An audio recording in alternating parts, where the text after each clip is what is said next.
There are days that define your story beyond your life.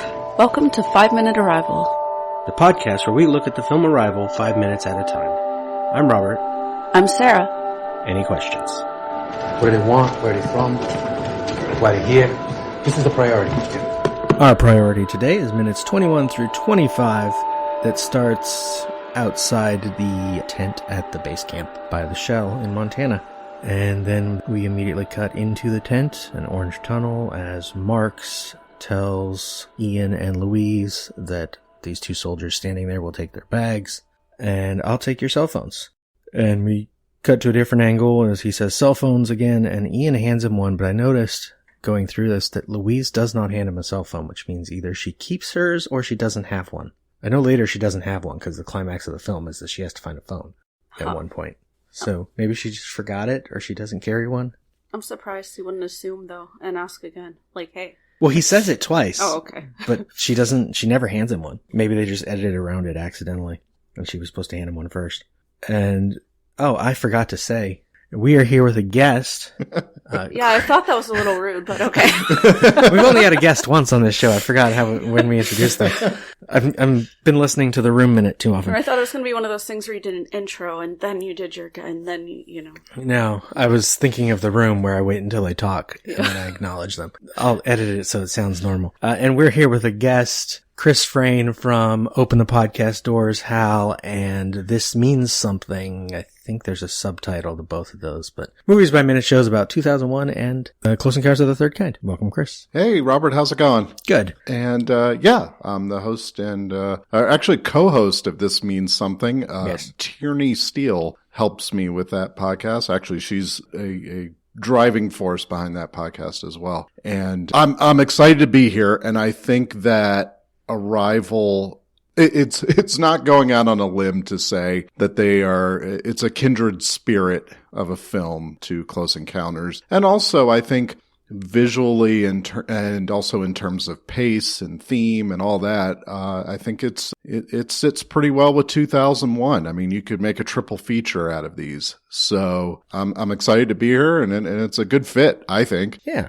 Now, continuing with the segments, they follow Marks down the hallway. He gives them some badges to wear, and then he brings them to Dr. Kettler. Well, I should note, because I'm going to get obsessed with this in a little bit, they turn right out of this hallway to go into this room. All the rooms are off to the right because the way the thing is set up. And they meet Kettler, although the first time we see him, he is just blurry in the distance and across the room, which a big part of this movie is we follow behind people as they're walking around a lot, and we see people not clearly. That's the way, especially they're introduced. Can I point out real quick that Dr. Kettler is played by an actor named Frank Shorpian. Okay. Schorpin. And if my last name was Shorpian, I'm in show business, I'm going to go ahead and change it to Scorpion. I'm sorry. The opportunity to have your name be Frank Scorpion would be too much for me to pass up. And we're all thinking it anyway, so. Right, exactly.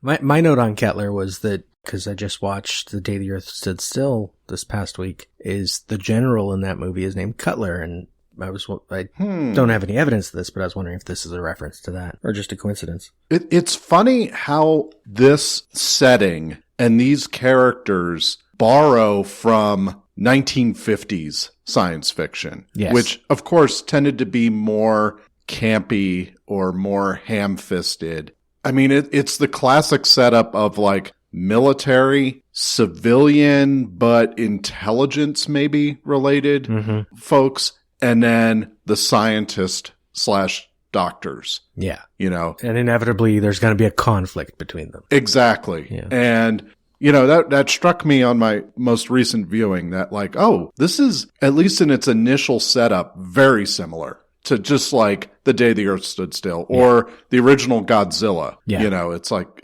these are the same archetypes of characters. Oh yeah, and that will keep coming up in this too, because Halpern has problems with the way they run things. Mm-hmm. I don't know if Kettler's is bad, but Halpern, who we're going to meet in a minute, is definitely like that, because he's CIA. Mm-hmm. But first, Kettler asks them, when was the last time either of you have eaten? Louise says last night. Ian says same. When's the last time you did something stressful? And Ian gives a great answer. Does now count. Just saying. And I love because we've been discussing whether or not Louise kind of remembers all this already. Is it she doesn't really react to his joke? Right. She immediately goes to the serious question of who's being carted off in the medevac because they just saw a body get taken away. I have a note on that. Yeah. And I don't know if I should bring it up now, but do you think that's the previous language expert? I assume because Weber introduces her as taking someone's place, so I'm guessing it's that person. Yeah. We don't know what happened to them. I mean, not to get ahead of ourselves, but Louise seems to be sort of panicking when she's in the suit later in the truck. Question though, if they asked her previously, I mean, they've been trying to get her. I think this is happening over the course of a few days. Yeah. Is it just that person hasn't been doing well previously and that was the final? Maybe. Yeah, maybe they got some old guy and he just couldn't handle it. Just the stress of it. He had a heart attack or something. They have him in the bubble like he's been contaminated, which is a great visual, but I don't think he was. It's only Friday and the ship arrived Tuesday, so they haven't had much time for the situation itself to have a reaction to, like, someone have a reaction to it. And Kettler tells her not everyone is able to process experiences like this. I'm going to get some blood from you and give you an immunization dose that covers a battery of bacterial threats. Could you sign these, please? He all of this stuff rolls together. It's nice. He's going to take their blood. He's going to give them a shot. He's going to make them sign something, and it's all like it's one long sentence. And roll up your sleeves. Either of you claustrophobic? They both say no. Actually, I think this is when Ian kind of just grunts his no. Louise says no. Kettler says currently taking any medications, allergies, pregnant, and the movie cuts to Louise for that one.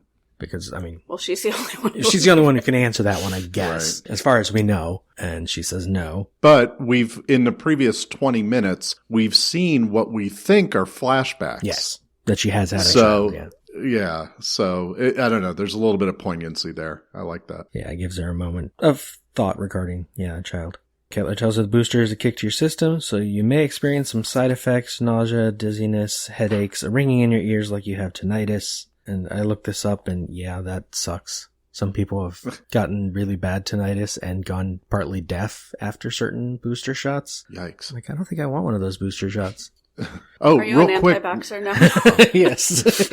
Only when I need to talk to aliens. Quick note about that. This possibly could be a reference or an homage or whatever to the interrogation scene in Close Encounters. Because the Lacombe and Bob Balaban's character, David Laughlin, they're talking to Roy Neary, and they're asking him about his experience in the last few weeks. And they say, have you had any episodes of, it's something like dizziness, nausea, a ringing in the ears? And in that case, it's really odd because he says, a ringing in the ears, somewhat pleasing even, which is like really strange. But yeah, I might be out on a limb on that one, thinking that that's a reference to Close Encounters, but I had to point it out. But yeah, it could be. I mean, a lot of things in this movie feel like references to other things. Definitely visuals too. Yeah. So the dialogue could as well. The short story is not that long, so they had to add a lot of specific details. Then we get a smash cut to Louise walking through the orange walkway again. Some soldiers talking in the background. They're not saying anything that exciting. They wouldn't go either way. You see what's happening to him. How does this even work? We're behind Ian and Louise again as they turn right out of the orange tunnel into a blue room. And then go into a larger room with a bunch of computer monitors. And I love this is one thing this movie does well is it gives us information without telling us it's giving us information. We hear the Australian scientist before we see him. And he is explaining what happens when they're inside the ship. He says, the readings did not change, but I don't know. It's like we're insects on a piece of paper and they're easing us out of the house. At exactly 112 minutes and 19 seconds, gravity starts to shift and slides us out of the room. I assume the 112 is a reference to the original story because that's how many ships there were. Oh, geez. Other interesting thing. Yeah. Well, first, this simile, this visual is great. Easing us out of the house like that. Oh, the insects, yeah. I'm wondering if 112 minutes and 19 seconds is some movie reference, even this one, because this is about how long the movie is before it cuts to the 5-6 minutes of credits at the end. Granted, I'm always trying to make things this out of movie numbers, is that? but, I didn't even think to check that, and that is wow. I like that. Like it eases us out of the thing at 112 Yeah, so now I'm wanting to check to see if that is the exact where it cuts to credits. If it is, it's right around that's there. great. Yeah. And I will insert audio later saying, yes, that's the case right here. Jumping in from editing really quick to say that's actually when Louise is talking to General Shang. So it's a little bit before the end of the film, but it is important. There's me saying it. That puts a big burden on the editing team. Yeah. Well, it's gotta finish at exactly 112 minutes. Me again. Just to point out, the guy's mouth isn't on screen, so the audio could have been added after the editing. I know pi is if you divide it up in segments that are 3 minutes, 14 seconds, it comes out even. Oh, wow. And scenes even seem to end at those breaks. So the editors or directors will do crazy things like that to get it just right. Yeah. And especially when the sentence is at 112 minutes and 19 seconds, gravity starts to shift and slides us out of the room. Yeah. If this were pre-COVID, the film was pre-COVID, we'd be sliding out of our seats and leaving the theater. Credits start and slides us out. Most of us aren't like you and don't stick for them. But I'd be hanging onto the paper. Yeah. It's like, no, I must watch to the end and know the MPA number for no reason. Yeah. Were animals harmed in this movie? I gotta wait, find out. As they're walking through this room, the computer monitors on the sides we'll see a better bank of them at the front, but we're already seeing that there are technicians watching computers of each of the video feeds from. This one bothered me because the first one says Denmark, and I forgot for a moment that Greenland is not its own country. And I'm like, there's no ship in Denmark. And I'm like, oh wait, I'm an idiot. Greenland is still technically part of Denmark. Until we buy it, yeah. Wait, what? I think I'm an idiot. Greenland? Greenland is technically, it's an autonomous sub-region of Denmark. I forget what they call it. Okay. But it's part of Denmark. Okay, yeah. Wow. It's like a territory, and because the thing is actually in Greenland. And then Siberia, UK, Sierra Leone, Sudan, Venezuela, Australia, which is also up on the big screen ahead, and Black Sea. And up on the monitors up at the front, in a moment, we'll see all of them. But we've already talked about what the locations are. I did find it weird when we get to the front, though, that the US screen doesn't have Halpern on it, because he's currently having a conversation with the Australian scientist. Mm-hmm. So that means his conversation is apparently private. Like he's talking to Australia, but the other people aren't listening, which seems a little, I guess since he's CIA, it makes sense. He's having private conversations without the other people. I would hate to work in this environment. This command room, it's like a call center environment where you're just, even with headphones on, I bet you're just hearing like 30 different voices. Well, hey, effective for this movie. Yeah. You know, the whole theme of communication. But yeah, I would hate to be working in here. And this is one of the only visuals in the film where I'm just like, it seems a little hack, a little too like it seems like it's more of how we picture this sort of room would be rather than what it would look like in real life. Huh. Anytime I see a big board, and I love Dr. Strangelove, but anytime I see a big board like that, I'm like, did they really have a big board? You know, would they really put one up? I think they'd have to now, because movies have told them to do that too. Exactly, yeah. It's a case where art informs practice or whatever. As we're seeing all this, Halpern asks if you found a scientific explanation for it. Like, is it for them? And the Australia scientist says, no, we think it's for us. Air doesn't seem to circulate inside the chamber, so after about 2 hours, we run out of oxygen. Yeah, that's odd. And then he drops in that line about, like, they could suffocate us. Well, that comes after Ian. They wanted to. But yeah, Halpern goes negative. Yeah. He says it doesn't take 18 hours to pump fresh air into a room. And Ian jumps in, says atmosphere. Right. Ian, from off screen. Halpern says, excuse me, and Ian says if their atmosphere is different from Earth, it would certainly take hours to rebalance their O2 content and pressure for every time they open their door. And Halpern immediately says, so you're saying they could suffocate us if they wanted. So, right. CIA and guy assumes they're trying to kill us. Yeah. Right. Yeah, that's his perspective on it. But it also gives this some stakes, especially in the scenes coming up, that initial encounter with the heptapods, the idea that you're putting yourself, if you're part of that team, you're putting yourself at their mercy by going up there. Or when she, are we allowed to do spoilers at all? Are we allowed to jump ahead? I think we already have. Yeah, I think so. But when she undoes the hazmat suit, you know, yeah. And it's just the whole idea that you're really making yourself vulnerable, but it's a trust issue, and trust is sort of necessary for good faith communication. And I thought that was, so having that as one of the dramatic plot, it's not a plot point, it's a dramatic stake or something that they could be suffocated. That helps serve the theme of the movie. Well, and so does Halpern's reaction is, as a CIA agent who Right. thinks a certain way, Right. his impulse is to think a certain way of the aliens as well, which comes down to the language stuff we'll get later in the film. Yeah. So with communication, we're always bringing in our past, our preconceived notion of how people are, and we're also always taking a risk. Yeah. Might not be literal suffocation, Yep. but there's plenty of metaphorical suffocation in Right. relationships. And every time they go to a meeting, there's a countdown on it. So they're always going to be limited to what what conversation they can have, even once they can have conversations.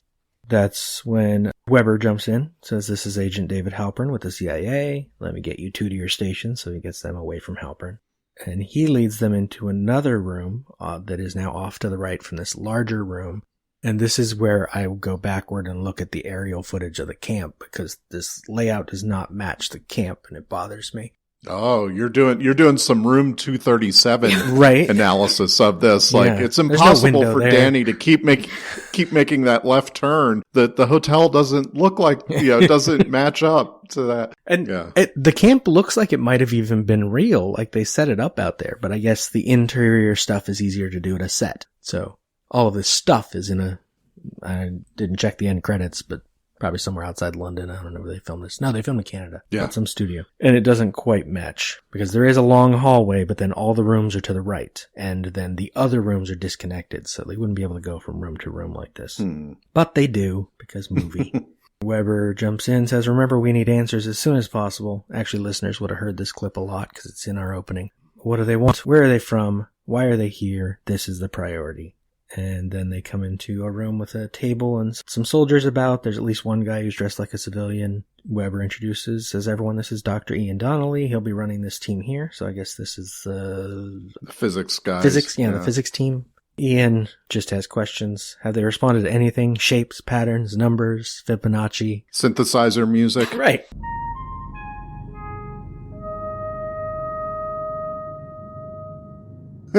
That's what that would have been the first method. I would have been like, "Hey, everybody shut up. Let me get my Close Encounters synthesizer theme set song. up." Yeah. Yep. What music have we played for them? I'd play some craft work for them, see if they respond to that first. I'd start with like Pocket Calculator, see what they think of that. Of course, is one of the things that defines humanity, trying to figure out the purpose, why people are doing the things that they're doing. Oh, yeah. Humans, of course, being natural meaning makers, and then Fibonacci. Just briefly explain, for a lot of listeners probably will know what the Fibonacci is. Or at least have heard of it. But Fibonacci is when each number is the sum of the two preceding ones, and it's strongly related to the golden ratio, which is two quantities are in golden ratio if their ratio is the same as the ratio of their sum to the larger of the two quantities. Okay. So, Fibonacci himself, though, the Fibonacci numbers were named after Italian mathematician Leonardo of Pisa, who was later known as Fibonacci. He published a book in 1202, Tiber Abaci, but the Fibonacci sequence as a mathematical concept has been described as early as 200 BCE in Indian mathematics, and was traced back to an Indian poet, Acharya Pingala. Yeah. And apparently used the sequence in his poetry, like studying poetry. Kind of like a haiku, but you would have to just get every line is just adding longer up and longer. subtracting things. It can get really hard to write as longer well. and longer. My understanding of the Fibonacci sequence is also that it can be used to describe a lot of things that we see in nature. Yeah. Yes. The famous one is like a nautilus shell. Yeah, show. Looks like anything that kind of spirals outwards. And we had a spiral in the last segment of this movie when they approached the base. They spiraled That's what in they around did, it. yeah. Yeah, did a 360 of the base, spiraled, and then landed. Yeah. So like a galaxy or a Cinnabon, something like that. All the wonderful things in nature. Yeah. Golden ratio, you as someone who draws as more of an artist, probably more aware, like is used in human form, like drawing the human form. Yeah, human form stuff. Logos, I know a lot of people try to put numbers like that into it so that there's a certain, if you have multiple curves, you always have certain distances between their sizes. Right. Yeah. Because it's better on the eye rather than have curves that are all too close to each other. So it's almost something that works at a subconscious level then Yes. for the observer. Yeah, and then in the film, it's a thing for Ian as well, because he's into numbers, so he wants to put numbers on everything, patterns and shapes, and the whole thing with Louise is she just wants to talk to them. She doesn't want to force them into her patterns and shapes. We come to Weber, and he says, we can't tell what they're saying when they respond to hello, so don't get ahead of yourself.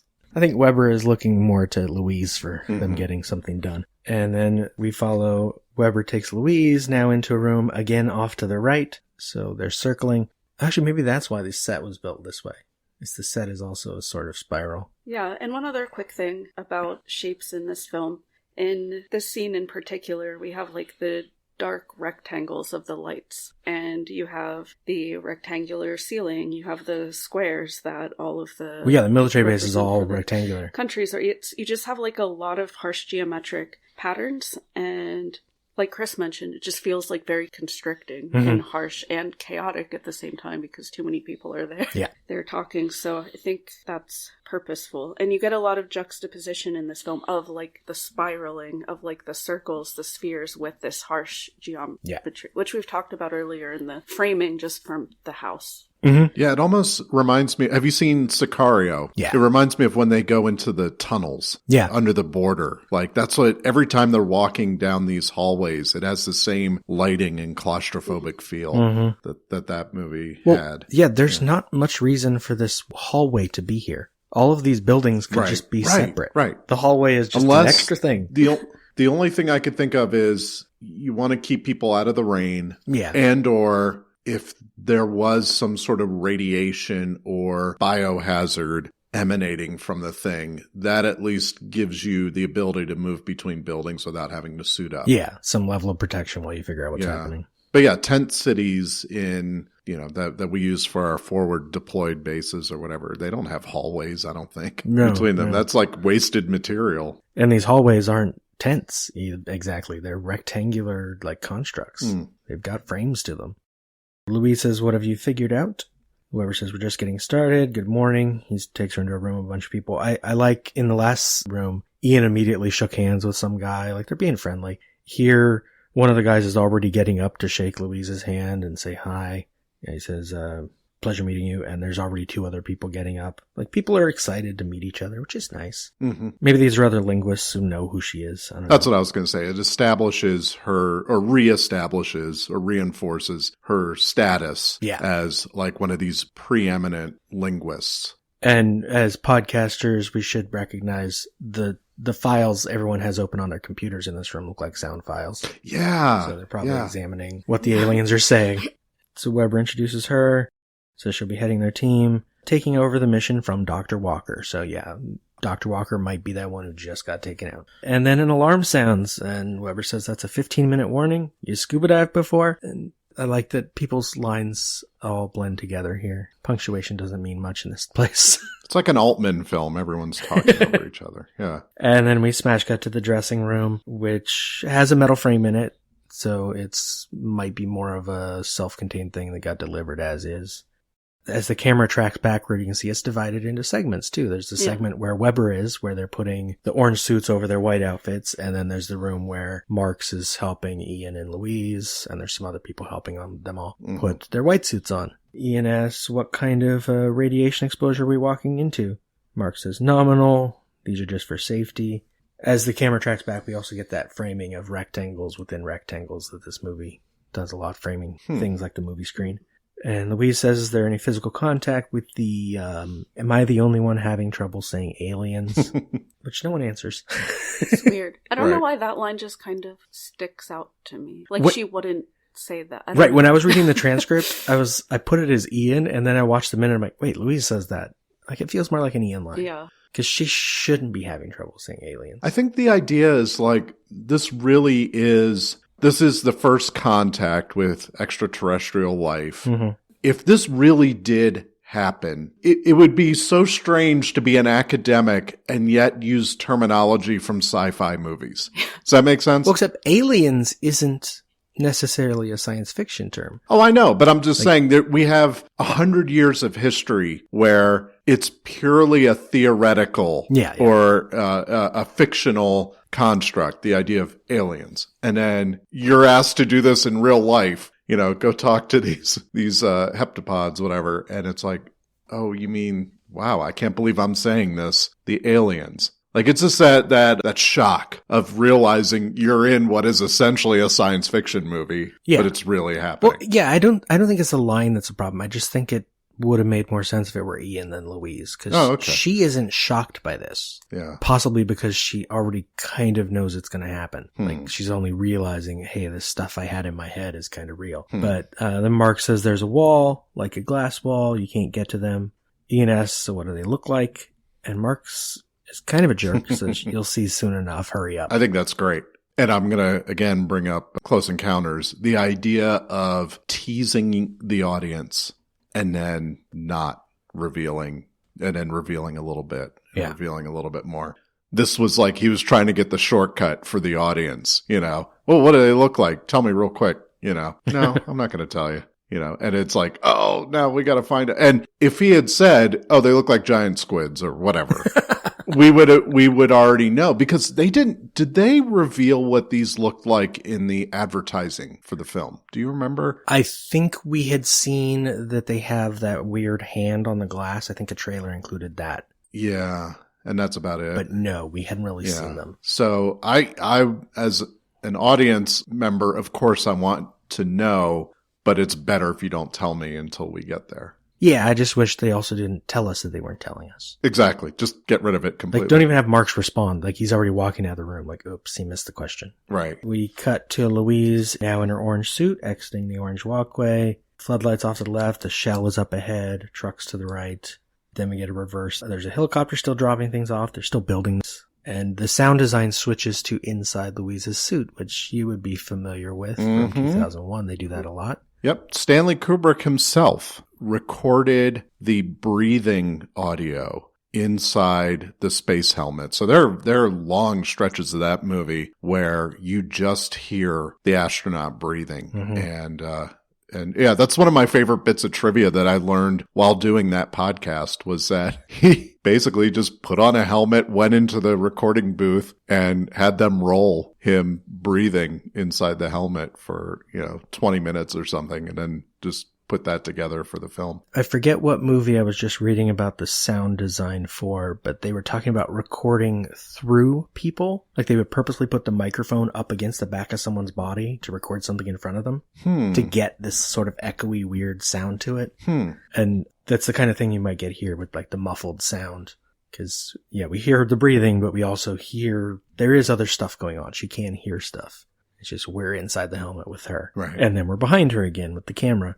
As Weber comes over the radio and says the suits are clumsy at first, but you get used to them, load up in the second vehicle. So this scene actually triggers my claustrophobia, which is if you've ever had, and I've got a funny story for this, but if you've ever had something that covers your entire head and body, it is, for me at least, it actually triggered a little bit of a panic attack. This was years and years and years ago, but I was working at a bookstore and we did an event where Clifford, the big red dog, would sign, I didn't do signing. It was just, you had your picture, the kids would have their picture taken with Clifford. Well, I volunteered to be Clifford for the day. And they were like, okay, you get to wear the mascot suit. You just sit there. And the kids come up and you will take the pictures. And I asked, how long does it take? How many kids? And they were like, oh, it's like, we get usually about 40 kids. It takes maybe about a half hour. Well, of course, the year I did it, there were 600 kids lined up around the block. I'm exaggerating, but they had like 3 times as many kids show up for it. Okay. So I put on the torso and legs part. I'm like, I'm doing great. All right. And then I put the helmet on, the mascot helmet, and damned if I didn't immediately have a panic attack having that on. There's just something about having your whole body covered like that. And we had to take breaks. Like, they were like, oh, Clifford has to go for a walk.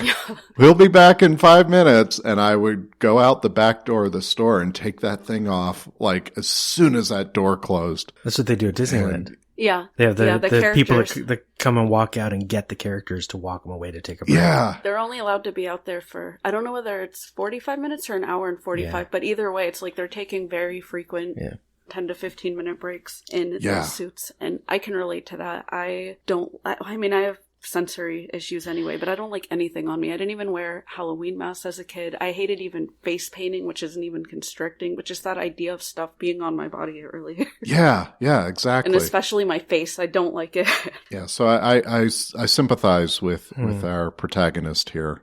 Even though I don't think that's the issue. It triggered that in me, but I think it's more just, I think it's finally when you're, it's like walking to the end of a high dive, and that's like as the most nervous you're going to get is that first time you do it. This is sort of like, oh, once I get in that truck, they're driving me up there, This isn't just a movie anymore. And we get a nice juxtaposition once she's in the truck because she's kind of panicking, and every time they show Ian, he's smiling. Yeah, he's having a great time. I wrote that down. I'm like... He even looks over at her, and we're hearing her breathing, but he just looks back to the shell. He's fine. He doesn't notice. Weber tells him we'll be there in a few minutes. Make sure you hold on to something. So we get a shot of her in the truck. We get a shot of Ian and Weber sitting next to each other. We get a nice shot of the shell where we can finally see that it's... Someone's review of this movie was great with the aliens flew all of this way to come to Earth and then stopped before they got here. Oh. We got to make the last move because the ship is sitting above the ground, which now we see. They didn't land. It's just hovering there. Another shape visual when we go from inside with all the harsh square and rectangular geometric pattern. Outside, they're focusing on things like the satellite dishes, where you just get an extended shot of over by the helicopters, of those, and you just see the circles and the spiral, which is outside. It's like a transition scene between all the harsh rectangles to... We're going to get some curves now. Well, I love that it just hovers there. That inspires its own unease and terror to see something that large 40 feet off the ground or however much it is.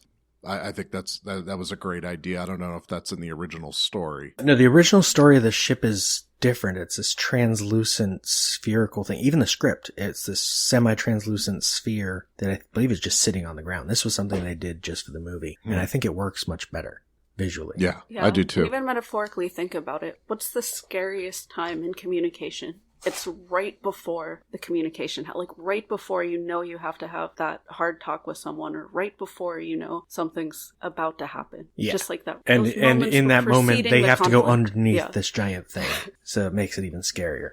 It's like, we're going to drive under there and park. Yeah. Once we've made a choice to enter a conflict or confrontation, then our brain shifts modes. But right before it, it's that terror. The dread. Yeah. Yes. We get the shot underneath the shell as the truck's parked. There's floodlights down there. There's 2 different scissor lifts. We get a shot of Louise again. She's still having trouble.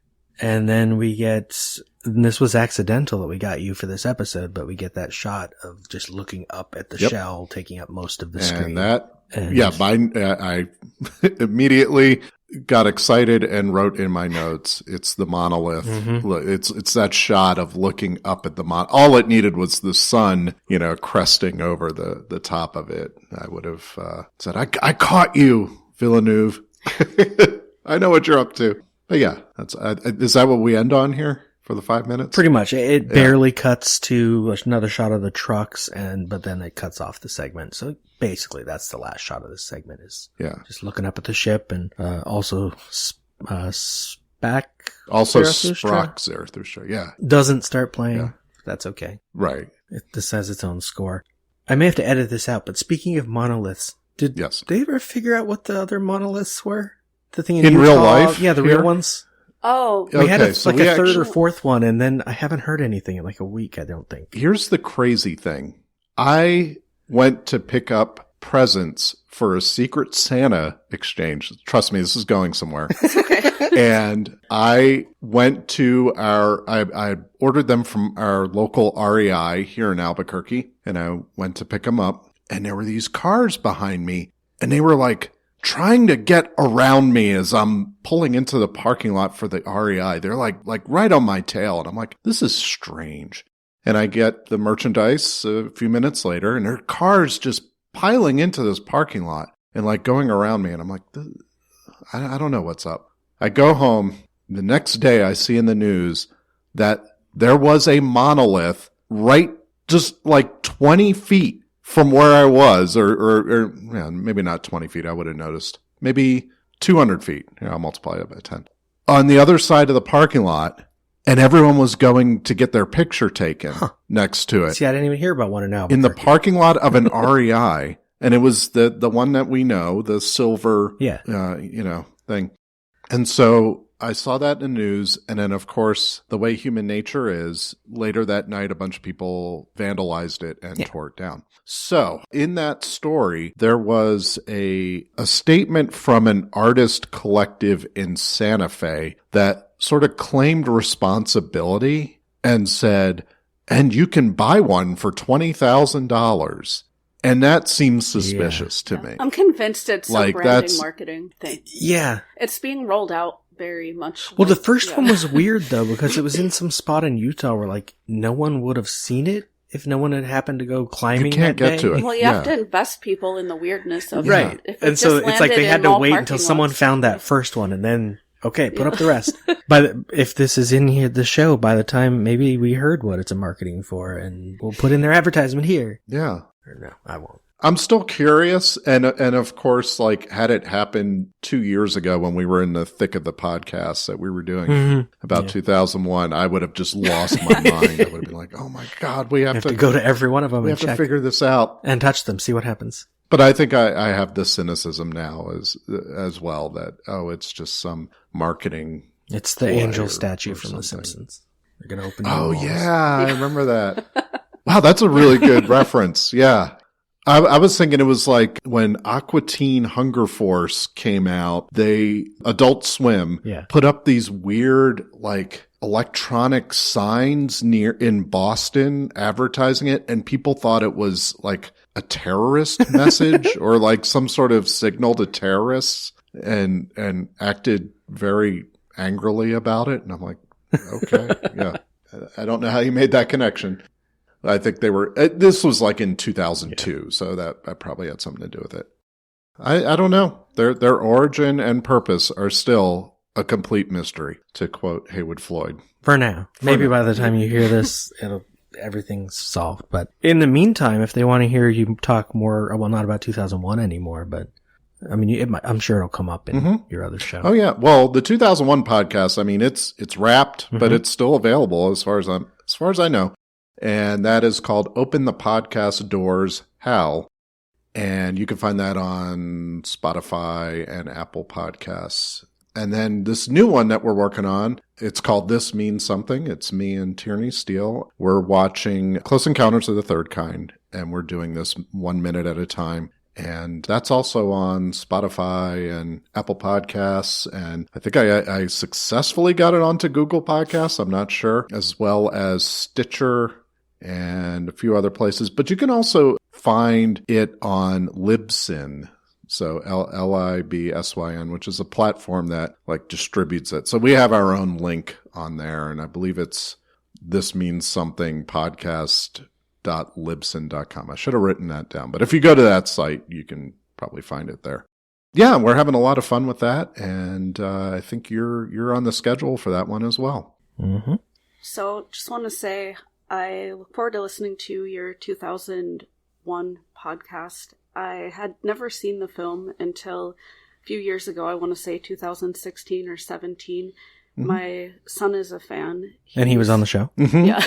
He noticed that it was playing in IMAX at one of our local theaters, so he asked if I wanted to go with him. And I was like, I don't really want to, but I did want to hang out with him because I thought it was cool that he asked me. So I went, and getting to see it for it being the first time seeing it and seeing it on a huge screen with amazing sound in IMAX was incredible. It was so visually stunning and so meditative.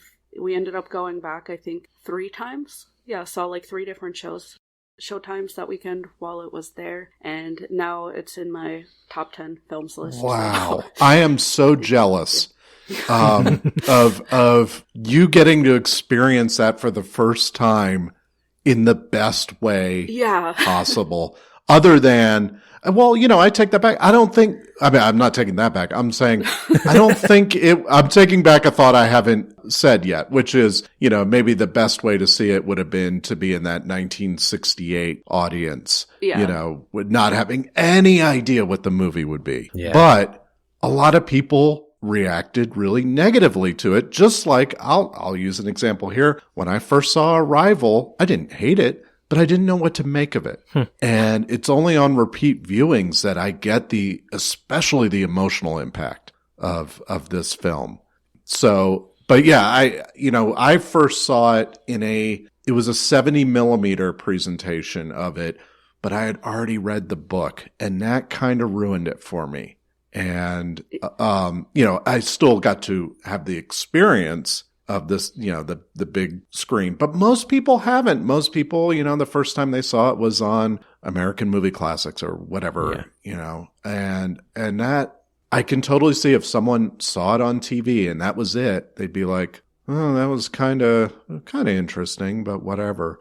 But yeah, it came up several times on the show that like our ideal guest would be someone who just saw it for the first time in a theater and getting to like find out what they think of it without any preconception or any time even to ruminate on what they just saw. Yeah. Just like, what are your first reactions coming out of that right now, Yeah, and that would have been me, because I actually didn't read it. I really didn't know anything about it. Oh, that's at great. All. So I went and into you haven't seen tons of movies either, so even the references all over the place. Exactly. You haven't seen as many. Yeah. Yeah, that's great. So, but it was exactly my type of film. Mm-hmm. Just that, for lack of a better word, just pretentious, cerebral, meditative. Just, I don't know.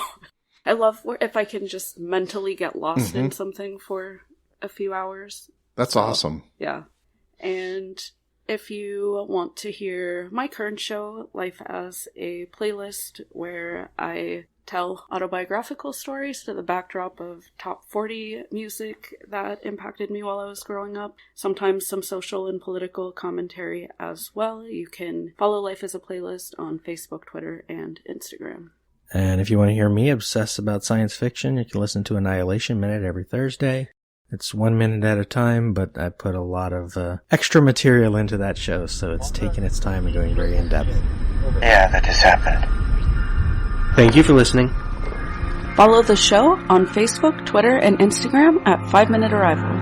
Or go to lemmingdrops.com for links.